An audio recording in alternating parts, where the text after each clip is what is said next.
What I would say is that most companies fail with growth hacking. It's unfortunate, but it's the reality. Most digital marketers today are clever enough to know I need to do a lot of testing. The problem with it though, everyone else has gotten very smart at that too.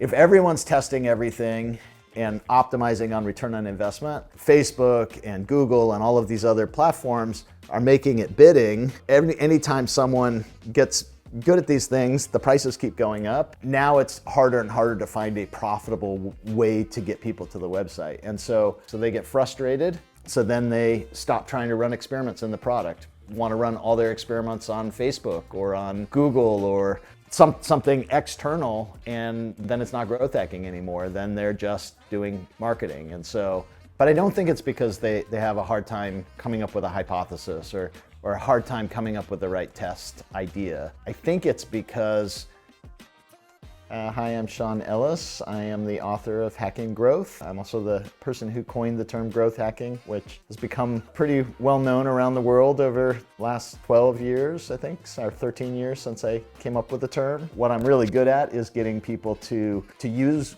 good product when I'm responsible for growing them. I did that for a number of years, and that's when I went to Dropbox. I joined Dropbox. Dropbox was less than 10 employees at the time. Dropbox became the fastest SaaS company to reach $1 billion in revenue, so faster than any company before it. Soon after I left, Dropbox was when I coined the term growth hacking, but really the techniques that I had used to grow these companies were the techniques that are really what we talk about when we say growth hacking today. I also did an interim VP growth role with Eventbrite, also reached $1 billion valuation. Right after Eventbrite, I went to Lookout, also reached $1 billion valuation. I really think my strength is growing great companies. And so you can read a book, but when you actually try to do it, it's really hard. So I do a lot of workshops. That's a lot of what my focus is these days.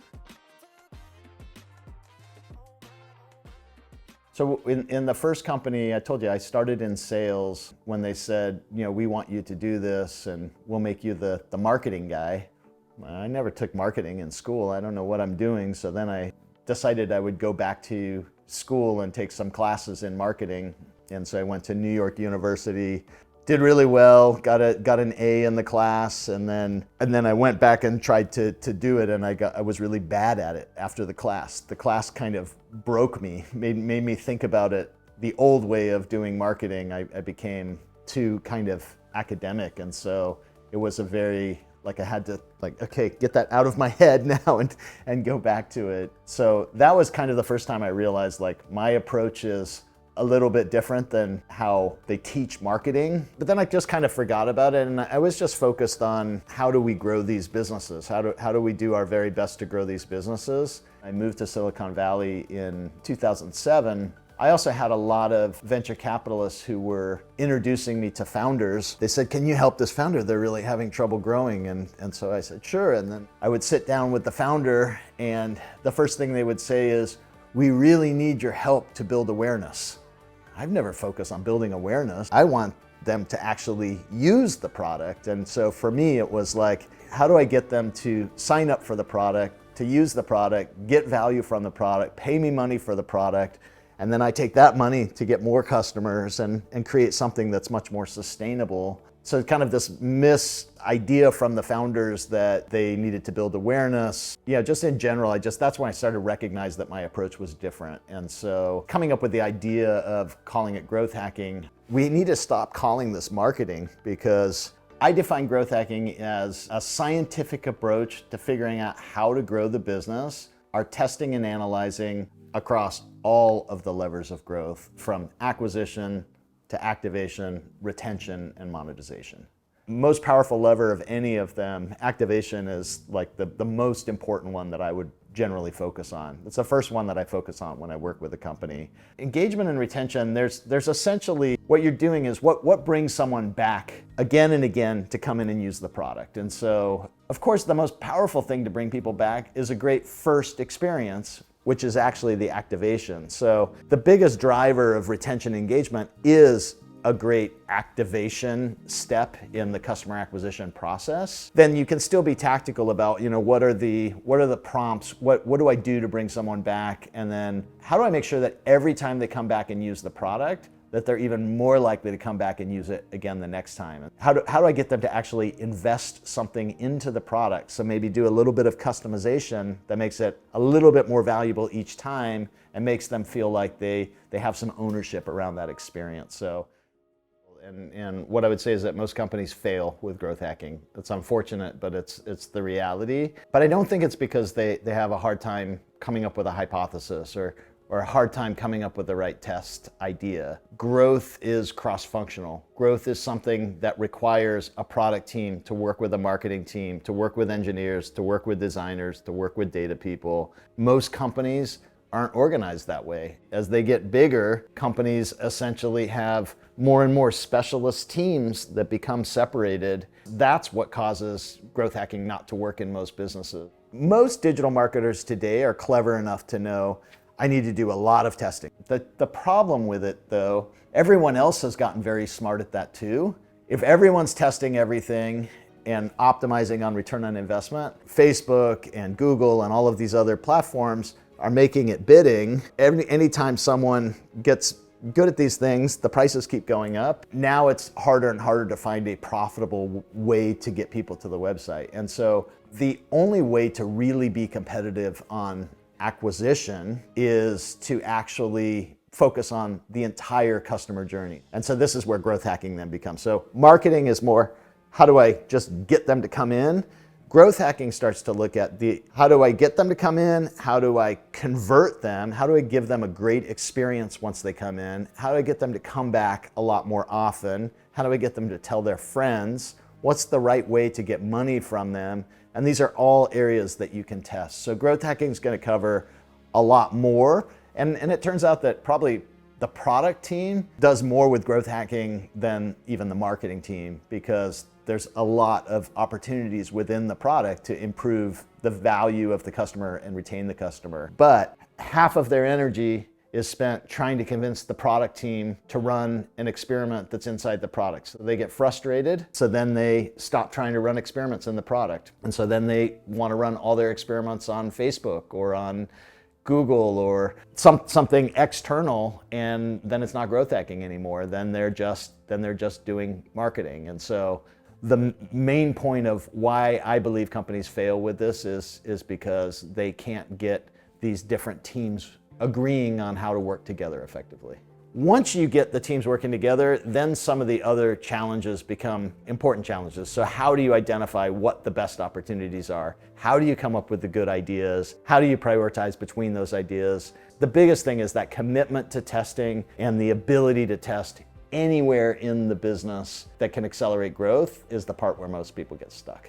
It may be the brand design side of things that feels like all this testing is going to make our website ugly or our product ugly. It could be the product side that said, oh man, these growth hackers, they're going to come in and start making our product awful because trying to trick people to do things. But that's a perception thing. The best growth hacks are not things that trick people. They're finding where people get confused in the product today and finding a way to make it easier and simpler for them. And it's about improving the customer experience around the things that matter. You know, when you build something, initially you're building it maybe based on some best practices, but a lot of times it's a guess. It's a guess that this is going to be what's going to work the best. And sometimes you did a pretty good guess, but a lot of times it takes a lot of people going through there to realize, like, no, this is actually very confusing and we need to understand why it's confusing.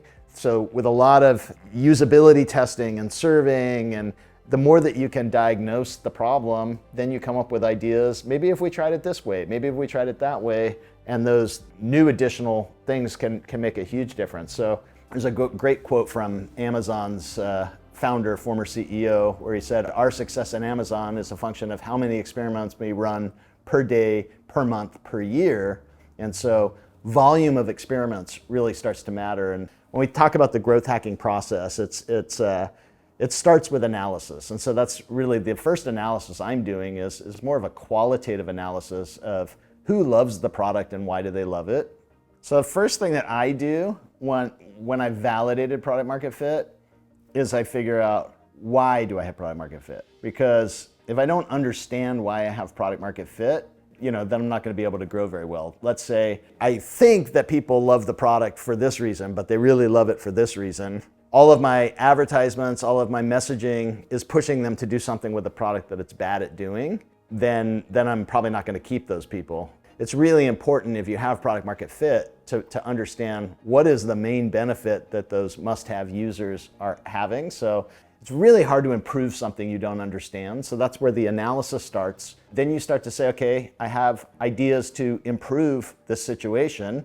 And so that's the next step, is to generate some ideas. The next step is to actually prioritize which of those ideas you want to test first. Then you start to run the tests and you analyze the results. And it's just that repeating process of you need to try a lot of ideas to figure out what's going to work and what's not going to work. And so one of the most important things in growth hacking is just running a lot of tests, a high velocity of tests.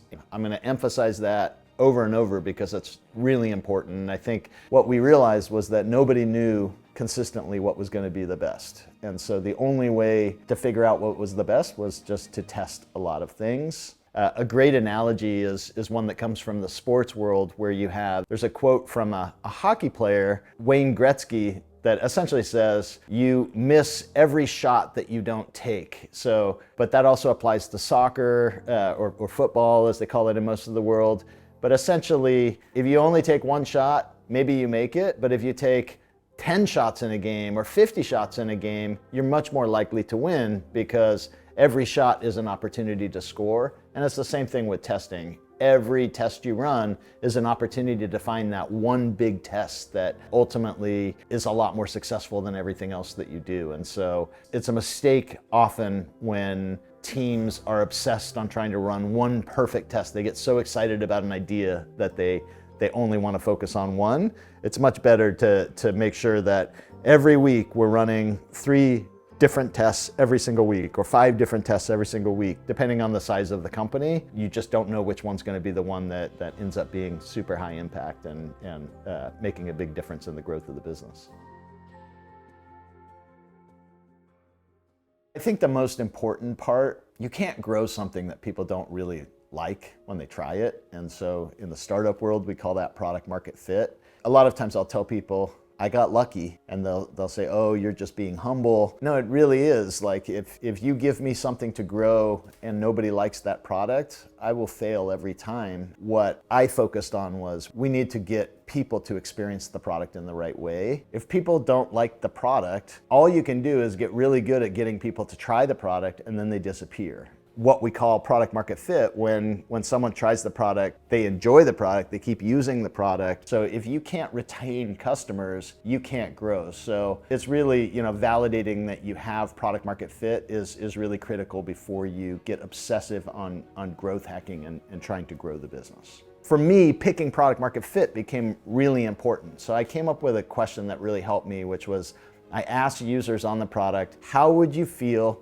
if you couldn't use this product anymore? I only asked people who had really used the product. So they've come in, they've used it, hopefully the right way, and even more than once. But then it's a random sample of people who've used the product more than once, hopefully recently. When I asked that question, if say 5% of the people said that they'd be very disappointed without it, that's not enough. I'm not going to be able to grow that business, was really what I told myself. Eventually I had run that question across hundreds of companies. So ones that I worked with and ones that I didn't work with. And what I found is that about 40% of the users said they would be very disappointed without the product. Those companies were generally successful to some level, whether I worked with them or not. That question, a good leading indicator of product market fit. The obviously more important thing is if people keep using the product. And so that's what we call a retention cohort. So if you get 100 people who start using the product, and after 30 days, 0 of them are still using the product, you do not have product market fit. But you're not going to have all 100 of them using the product. That would be nearly impossible. And so usually what happens is 100 people start using the product. 1 week later, it's down to 70, and then down to 60, then down to 50. If it keeps going to 0, you don't have product market fit. But if it goes down to 50, and then those 50 keep using it over the long term, now you have a signal that for half those people, it was something that was so valuable they keep using it. that's product market fit, and you can grow that. So we call that a retention cohort that plateaus. So it essentially runs parallel to the x-axis at some number. It depends on the business. So some businesses like Calm, the meditation app, they plateau only at about 5% of the users because they have to develop a habit of doing meditation, which is hard for people, where Instagram plateaus at more like a 50 or 60%. Part of it too, Instagram is free and Calm costs money, so that's another reason why people might stop using it. So it's less important where it plateaus, but if it always goes to zero, eventually you're not growing, you're just replacing. You're replacing the original people who signed up, and so for a while you can grow, but eventually you're gonna flatten out. And so product market fit is something that you can quantify. For me, the best company for me to work on is one that has all the signs of product market fit, but no growth yet. Because the minute that it has growth is when the investors say, wow, this will be valuable, and they start pouring money into it. What I want is, if I see the signs of product market fit and it doesn't have the growth yet, that stock is still very cheap. And so I get my stock options, and then I can make good money off of that. If I come in later, like once the company's already growing really fast, they of course won't give me very much stock. So for me, one of the important things is trying to pick after product market fit, but before growth. One of the biggest impacts of growth hacking on the culture of a business is that everyone becomes less arrogant. If they used to think they had the answers and tests keep revealing that they're wrong a big part of the time, they stop being so insistent that they have the right answer, and they start being curious about what is the right answer. And that to me creates a much better culture where people start working together to find the right answers in the business, and they work together more humbly. There's less arguments about my opinion versus your opinion, and more cooperation in how do we actually uncover the truth.